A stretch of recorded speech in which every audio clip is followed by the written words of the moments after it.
I'm a lifeguard. There's someone who won't get out of the deep end of the pool. I'm a lifeguard. Have been for 3 summers now. Nothing glamorous about it. Just sunscreen, sunburn, and the occasional brat who thinks the diving board is a trampoline. But this day was different. The storm clouds had been rolling in for 20 minutes. A slow, angry gray pushing in from the west. You could feel it in the air, that thick, metallic weight before thunder hits. I was sitting in the tall white chair at the shallow end, eyes darting across the pool every few seconds like I was trained to do. It was a packed afternoon. Must have been over 90 earlier, and the place was crawling with kids. A few retirees floated lazily in the lap lanes. Moms sunbathed near the snack bar, half watching their toddlers from behind big sunglasses. You know the vibe. Then lightning sliced the sky. It was faint, maybe 10 miles off. But I didn't hesitate. I grabbed my whistle and blew 3 sharp bursts. Every lifeguard knows the drill. Lightning means get out. Now. Some kids groaned. One shouted, "No," and belly flopped into the shallow, and just to be a little punk. But everyone moved. One saggy old man grumbled something as he hoisted himself out. A woman in a red bikini scrambled to scoop up her screaming toddler. Thunder rumbled in next. Not loud, but close enough. I stood up, stretching my sore back, and called toward the deck. 30-minute break, folks. Pool's closed till it's clear. People filed out, dripping and barefoot, complaining about wasted wristbands or the price of Gatorade. Same as always. But then, I noticed someone wasn't moving. Way out in the deep end. Far corner, almost against the lane ropes. Just ahead. Floating. Still. Dark hair slicked down tight, the head bobbing like it was attached to a body treading water. But I couldn't see their arms. Just the top of the head, shoulders. Not facing me. I blew the whistle again. Louder this time. No movement. At first, I thought, maybe they're zoned out. Or maybe they're deaf. Could be wearing earplugs, right? Still, something about it made my stomach twist a little. I climbed down from the chair, walked around the edge of the pool toward the deep end. The rain was starting now, just a few drops at first. Tiny splashes across the surface of the water, like fingers tapping. Everyone else had cleared out. Gone toward the parking lot or the snack shack under the awning. Only me, and that floating figure. I stopped about 10 feet away. "Excuse me," I called. "You need to get out of the water. There's lightning." No response. No flinch. No ripple in the water. The clouds overhead deepened, casting shadows across the turquoise surface, turning it from blue to a sickly green. I took another step. She looked like a woman now. Long, wet hair melting into the water. I could see her shoulders clearly. Pale. Too pale. And she was naked. Or at least, she didn't seem to be wearing anything that covered her back. My voice cracked a little. "Hey, seriously. You have to get out. This is dangerous." Still nothing. I turned to look for Drew, the other lifeguard on duty. He'd been right behind me earlier. We always worked in pairs. But when I turned, he wasn't there. No one was. The deck chairs were torn and scattered. The umbrellas? Faded and tattered like they'd been left in the sun for years. The water? No longer clean. It was murky now. Dark, sludgy. I blinked. Tried to catch my breath. Tried to reason. It had to be my imagination. Heat stroke. Or maybe I stood up too fast. Then came the splash. My eyes whipped around to the deep end. But she was gone. Just ripples now. Circles fanning outward like something had slipped beneath. I stumbled backward, heart hammering. Could she be diving? No. I would have seen arms, movement, anything. I turned and ran. Didn't care if people thought I was crazy. Didn't care if I'd get written up for leaving post. I just wanted out. Out of the pool. Out of the storm. Out of whatever was happening. But as I reached the fence, I saw her. She was at the shallow end now, climbing up, step by step. Her long black hair clinging to her shoulders. Her skin bluish. Like she'd been under for too long. Like she wasn't supposed to be here. And she was coming straight for me. I didn't wait. Didn't think. I turned and sprinted for the far side of the pool. The fence. The exit. Anywhere but here. But she moved with me. Not running. Not even walking fast. Just gliding, slow and steady, like she knew I couldn't leave. Like she had all the time in the world, and I was the one running out of it. I thought about running past her, squeezing between the snack shack and the pool edge. But she was too close now. Too close. And her face. That face was all wrong. Sunken eyes. Black holes. Not dark eyes. Holes. No white. No lashes. Just deep, unblinking pits where eyes should be. Her mouth hung open, wider than it should have, like it wasn't made to close properly. Her skin looked like wet paper stretched over bone. Translucent. Cold. Bluish white. I ran to the fence, grabbed the top rung, shoved my bare foot into the chain link, and began to climb. Every breath was a knife in my lungs. My fingers were slipping on the wet metal. I heard the rain falling harder now, but no thunder, no lightning, just her. Step, step, closer. I made it halfway up the fence, just enough to peek over the top, to see the parking lot, empty. The road, deserted. Where was everyone? And then, I felt it. A cold hand wrapped around my ankle. Thin fingers. Too long. Damp. Leech-like. I screamed. Kicked down hard. Once, twice. Didn't look. Couldn't. But I felt her nails, jagged and sharp, scrape along my skin. She was trying to pull me back down. Let me go, I shouted. My voice cracked. Hi. Panicked. Ugly. She made a sound I'll never forget. Not a laugh. Not a moan. But something in between. Like she was trying to mimic human laughter, but didn't quite understand how. Ch. It rattled out of her like a broken toy. I kicked again. Harder. And then her grip slipped. Or maybe she let go. I scrambled to the top and launched myself over the other side. Landed hard on the concrete. I laid there dazed. Wind knocked from my lungs. The sky above was clearing. The storm clouds were thinning. Patches of blue sky peeked through. And sunlight, warm and gold, hit my cheek. I blinked. Once. Twice. I heard voices. Kids yelling. Water splashing. Then footsteps. Hey, you okay? I looked up. It was Drew. His hair was dry. He looked normal. Concerned. What happened? I whispered. You tell me, he said. You were just lying here. You fall or something. What time is it? I asked. He checked his phone. 5:23. My chest tightened. It was just after 4:30 when I blew the whistle. I lost an hour. I sat up slowly. People were back. The pool was clean. The deck was fresh. No torn umbrellas. No rotted chairs. No black water. Like nothing happened. Like she was never there. But she was. I knew it. I could still feel her fingers. The cold.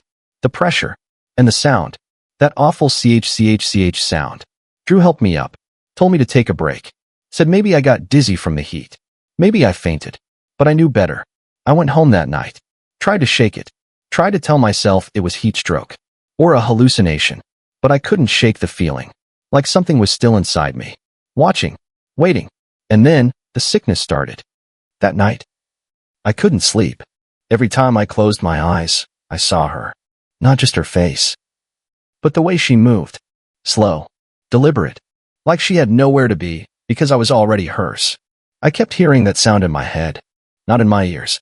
Inside my head. That little rattling, insect-like laugh. Ch. By midnight, my stomach had started to cramp. I blamed it on the cafeteria burger I grabbed before my shift. Should have known better. But this was different. Not just a stomachache. My skin felt hot. Like something was cooking beneath the surface. I went to the bathroom, thinking I'd just puke it out and feel better. But nothing came. Just cold sweat. Nausea that climbed higher and higher like a wave. And behind it, a strange pressure in my throat. By 2 a.m., I was on the floor, bare knees against cold tile, forehead pressed to the side of the bathtub. I kept whispering to myself, just food poisoning. It'll pass. Just food poisoning. But it didn't pass. Then came the shaking. My legs started convulsing. My back arched involuntarily. My hands cramped into claws. And finally, the vomiting started. But what came up? Wasn't food. It wasn't bile. It wasn't even natural. The first thing that hit the porcelain bowl was black. Not brown. Not green. Black.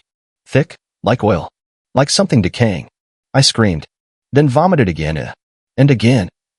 Until there was nothing left but dry heaves and tears. And then, something soft and heavy fell from my mouth. I coughed hard, my throat seizing. And the thing landed in the toilet with a wet plop. I stared at it. At first, I didn't understand what I was looking at. It was dark, soaked. But then it moved slightly, uncoiling like something alive. It was hair. A tangled clump of long, black hair. I retched again. But there was nothing left in me. Nothing but shaking. And fear. I flushed it. Had to. Didn't care if it clogged the whole damn sewer system. I flushed until it was gone.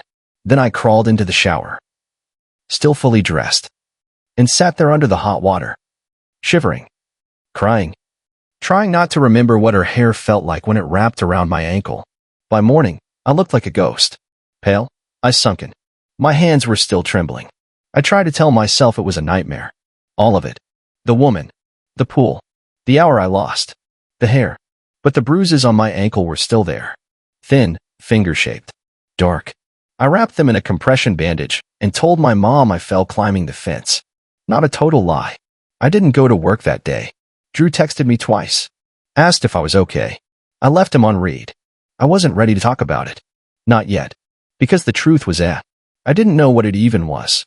And deep down, I had a feeling it wasn't over. That night, just before sleep, I heard it again. The CHCHCH laugh. Not outside. Not in the distance. Inside my head. And this time, it sounded closer. I didn't sleep that night. Not really. I drift off for a few minutes at a time, only to jerk awake. Heart pounding, ears straining, the faint echo of that sound still whispering through the dark. Seech, seech, seech. That awful, breathless rattle. It didn't belong in this world. Didn't belong in my head. By morning, I felt hollow, like something had been carved out of me in the night. And whatever it was, I didn't want it back. I stayed home from work again. Said I had a stomach bug. No one pushed. I guess I looked the part. Sunken cheeks, shaking hands, pale skin. I stayed in my room most of the day. Curtains drawn. Phone silenced. Every time I passed a mirror, I avoided looking too long. Not because I thought she'd be in the mirror, but because I wasn't sure I'd recognize myself anymore. Around sunset, I started hearing things. At first, I thought it was the house settling. Old wood shifting in the heat. But then I heard it again. A thump. Light. Deliberate. Not a creak. Not a groan. A footstep. Somewhere downstairs.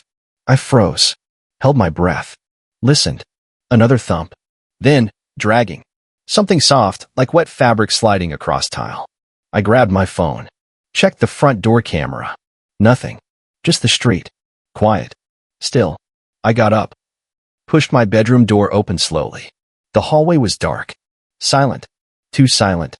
I crept toward the stairs. No lights on. Just the last sliver of orange twilight leaking through the blinds. I paused at the top step. Heart beating so loudly I could barely hear myself think. Then, something moved in the kitchen. A shadow. Not fast. Not sudden. Just there. I stepped down one stair. Then another. Each creak of wood felt deafening. When I reached the bottom, I realized something strange. The house smelled like chlorine. Like pool water. Strong. Overpowering. The kitchen light flicked on by itself. I gasped. Nearly fell backward onto the stairs. But the kitchen was empty. No one there. No doors open. No windows cracked. Then I saw it. On the counter. A clump of hair. Long. Black. Still wet. I stepped back. My foot hit something behind me. A puddle. There was water on the floor. Trailing from the back door all the way through the hallway. Leading right up the stairs. To my room. No. No. I turned, bolted up the stairs two at a time. My bedroom door was open. But I knew I closed it. I knew I closed it. I stepped inside. It was dark. But not empty. She was there. Sitting. Sitting on my bed. Her back to me. Hair hanging in long, black ropes, dripping down her back. Pale skin faintly glowing in the moonlight. I couldn't speak. Couldn't scream. My mouth opened, but nothing came out. She tilted her head. Slowly. Toward her shoulder. A jerking, unnatural motion. Like someone learning how to imitate a human gesture. Then she stood. Her feet left wet prints on the carpet. Each step slow. Each movement fluid, like she was underwater. She turned around. And I finally saw her face. It wasn't just pale. It was bloated. Like a body left in water too long. Her lips were blue. Her cheeks sagging. And her eyes. God, her eyes. Still just holes. Endless and black. I stumbled back, hit the wall behind me. Fumbled for the light switch. Flicked it on. She vanished. Just gone. In an instant. No sound. No trace. Except for the wet footprints still soaking into my carpet. I ran downstairs. Didn't stop. Out the door. Onto the front lawn barefoot. Called 911. I don't even remember what I said. Something about an intruder. A break-in. The police came. 2 officers. Checked the house. Found nothing. No water. No footprints. No hair on the counter. They told me to get some rest. Maybe see someone if I wasn't feeling well. Left me with a pamphlet for a crisis hotline. As their cruiser pulled away, I stood on the porch and saw it. In the upstairs window. My room. A dark figure. Just barely visible behind the curtain. Watching me. Not moving. Just watching. I didn't sleep that night either. And deep down, I knew the truth. She wasn't haunting the pool. She was haunting me. I stayed with my aunt for 2 nights. Told her I needed space from the house. Didn't explain why. Didn't have to. She thought it was a breakup. A bad grade. Teenager stuff. I let her think that. It was easier than explaining what really happened. Easier than saying, "There's something in my room." She followed me out of the pool. And now she's inside the house. Inside me. Because that's how it felt. Not like I was being haunted from the outside, but from within. The first night at my aunt's, I actually slept. But I dreamed of her. Always her. Floating in the pool. Hair splayed like ink. Eyes like pits. Mouth slowly opening, wider and wider. Until the water poured in, and I couldn't breathe. I woke up choking. My throat burning. The taste of chlorine in my mouth. I went to the bathroom. Turned on the light. And there it was again. More hair. Black. Wet. Strands stuck to my neck. My tongue. My throat. I gagged. Pulled it out with shaking fingers. Coughed up more. Like it had been woven inside me. Rooted deep. I flushed it. Sat on the floor for almost an hour. Staring at nothing. Because now I understood. She hadn't just followed me. She entered me. That moment in the pool, when she grabbed my ankle. She left something behind. And it was growing. Spreading. Taking over. By the 3rd day, I stopped eating. Everything made me sick. Even water tasted wrong. I called out of work again. Didn't answer Drew's texts. Didn't answer my mom's voicemails either. I was afraid if I opened my mouth, something else might speak. I went back to the pool. I don't know why. Curiosity? Guilt? Hope that maybe facing her would fix it? It was empty. Closed for maintenance. The storm had apparently knocked out some power boxes. They were draining and refilling it. The water was gone. Just a concrete shell now. Wet leaves scattered across the deep end. Dull echo in the space where kids once screamed. I walked along the edge. Down to the very spot I'd seen her head bobbing that day. There was a small stain near the drain. Faint, but dark. Almost like old blood. Or something worse. And something else, too. A tag. Half rotted. Stuck under the grate. I reached down, pried it loose. It was faded, warped from water. But still readable. A name. Abigail Lorne. A date. 3 summers ago. I froze. That name. I'd heard it before. It was the girl who drowned in the pool. Before I started working there. An accident, they said. No foul play. She slipped under during open swim. No one noticed until it was too late. And now she was back. Not for revenge. Not even for help. She wanted out. Out of the water. Out of the deep end. And I'd brought her with me. When she grabbed my ankle. She didn't just pull. She passed through. I was the door. I am the door. I stumbled back. Fell hard onto the concrete. Scraped my hands raw trying to catch myself. And I felt her again. Not outside. Inside. Under my skin. Laughing. That same ch rattle. Bubbling up from my throat. Without my permission. I clamped my mouth shut. Ran. Didn't stop until I was back in my car. Locked inside. Sobbing behind the wheel. I didn't go home after that. I drove. For hours. No destination. Ended up in the parking lot of a church I didn't recognize. Parked under a flickering streetlight. And just sat there. Trying to figure out what to do. But the truth was, I already knew. She's part of me now. And I think she always will be. Because the deep end isn't a place anymore. It's a feeling. A weight. A whisper. A darkness that clings to your ribs. And once you've touched it, once it's touched you, it doesn't let go. I'm not writing this for help. I don't think there's help to be had. I'm writing it to warn you. If you're a lifeguard, if you ever work the late shift, if you ever see someone just floating there, not moving, not blinking, leave them. Walk away. Run. Don't call out. Don't blow the whistle. Because some things, some people, aren't supposed to be pulled out. They're meant to stay in the deep end. And if you reach for them, if you acknowledge them, they'll follow you home. Like she followed me. And now she's watching. Waiting. Sometimes from the foot of my bed. Sometimes through the bathroom mirror. sometimes in the water glass beside my pillow. And every night before I close my eyes, I hear it. That sound. Not laughter, not breathing, just a whisper, like bubbles rising through black water. CHCHCH.